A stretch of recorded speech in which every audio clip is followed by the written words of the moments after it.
ایک بندہ جرت سے لڑا، پامردی کے ساتھ لڑا، پوری توانائی کے ساتھ لڑا، انگ انگ پہ زخم کھائے اور مارا گیا۔ اب اگر وہ حضور علیہ السلام کے ساتھ ایمان رکھنے والا نہیں ہے تو ان تمام تر شجاعتوں کے باوجود وہ شہید نہیں کہلائے گا۔ شہید وہ ہوگا جس کو حضور کے ساتھ روحانی انتساب ہوگا، تعلق باطن ہوگا، ایمان کا رشتہ ہوگا، تو شہادت حضور کے قدموں سے ملتی ہے۔ اور اگر یہ تعلق قائم نہیں ہے تو یہ سارا عمل شہادت کا ذریعہ نہیں بن سکتا، شہادت کا ٹائٹل اس کو دستیاب نہیں ہو سکتا۔ اس کے لیے شرط اول جو ہے وہ ایمان ہے۔ اللہ اکبر۔ تو جس شہید کو حضور پر ایمان لانے کے نتیجے میں شہادت نصیب ہوتی ہے اور وہ مردہ نہیں زندہ کہلاتا ہے، اور قرآن کہتا ہے کہ اسے مردہ کہنا بھی نہیں، مردہ گمان بھی نہیں کرنا، تو مجھے بتاؤ جس نبی کے قدموں کے صدقے سے یہ شہادت نصیب ہوئی، اس نبی کی اپنی حیات طیبہ کا عالم کیا ہوگا، اپنی زندگی کا عالم کیا ہوگا۔ حضرت ابو درداء رضی اللہ تعالیٰ عنہ فرماتے ہیں کہ حضور علیہ السلام نے فرمایا کہ جمعے کے دن کثرت کے ساتھ میرے اوپر درود پڑھا کرو، یہ یوم مشہود ہے، اس دن فرشتے حاضر ہوتے ہیں اور یہ تمہارا درود میرے اوپر پیش کیا جاتا ہے۔ تو صحابہ نے عرض کی یا رسول اللہ صلی اللہ علیہ وسلم، جب آپ وصال کر جائیں گے تو کیا یہ سلسلہ بعد میں بھی یوں ہی جاری رہنا چاہیے؟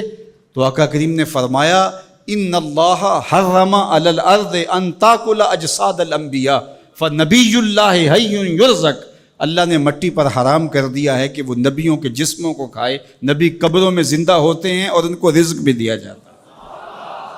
اللہ اکبر۔ تو زندہ ہے واللہ، تو زندہ ہے واللہ، میرے چشم عالم سے چھپ جانے والے۔ اللہ نے ان کو وہ حیات طیبہ اور طاہرہ سے نوازا ہے، وہ قبر میں زندہ ہیں، قبر میں حیات ہیں اور اپنی امت کے احوال سے آگاہ ہیں۔ امام مالک امام دار الہجرہ آپ فرماتے ہیں کہ جب کوئی حضور کے روضے پہ جائے تو باقی ائمہ نے کہا کہ وہ کہیں ہم حضور کے روضے کی حاضری کے لیے گئے تھے اور ہو کے آئے ہیں، لیکن امام مالک کہتے ہیں اگر کوئی حضور کے روضے سے ہو کے آئے تو کہے میں حضور سے مل کے آیا ہوں، میں حضور سے مل کے آیا ہوں، اس لیے کہ حضور اپنی قبر میں زندہ ہیں۔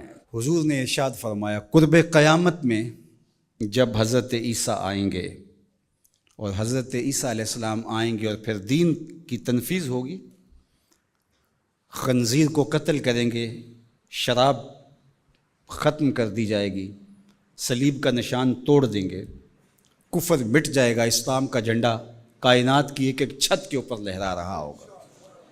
جب حضور کا دین پوری دنیا کے اوپر غالب ہوگا تو حضور فرمایا والذی نفسی بیدہ، فرمایا مجھے قسم ہے اس رب کی جس کے قبضے میں میری جان ہے۔ جب حضرت عیسیٰ یہ سب کچھ کر چکے ہوں گے تو پھر وہ میری قبر پہ حاضری دینے کے لیے آئیں گے۔ اللہ اکبر۔ جب میدان میں بھیجا جاتا ہے کمانڈر کو تو وہ سارا کام کرنے کے بعد پھر ہیڈ کوارٹر میں آ کے جو ہے وہ اپنے سپریم لیڈر کو سلوٹ کرتا ہے کہ جناب جو مشن سونپا گیا تھا وہ کر آیا ہوں۔ حضرت عیسیٰ سب کچھ کرنے کے بعد ثم لئن قام علی قبری، فرمایا پھر وہ آ کے میری قبر پہ کھڑے ہوں گے اور پھر کیا کہیں گے یا محمد صلی اللہ علیہ وسلم، مجھے یا محمد کہہ کے مخاطبت کریں گے۔ میرے حضور نے کیا کہا لَأَجِیبَنَّهُ، لوگوں سن لو میں قبر سے حضرت عیسیٰ کو جواب دوں گا، تو زندہ ہے واللہ، تو زندہ ہے واللہ، میرے چشم عالم سے چھپ جانے والے۔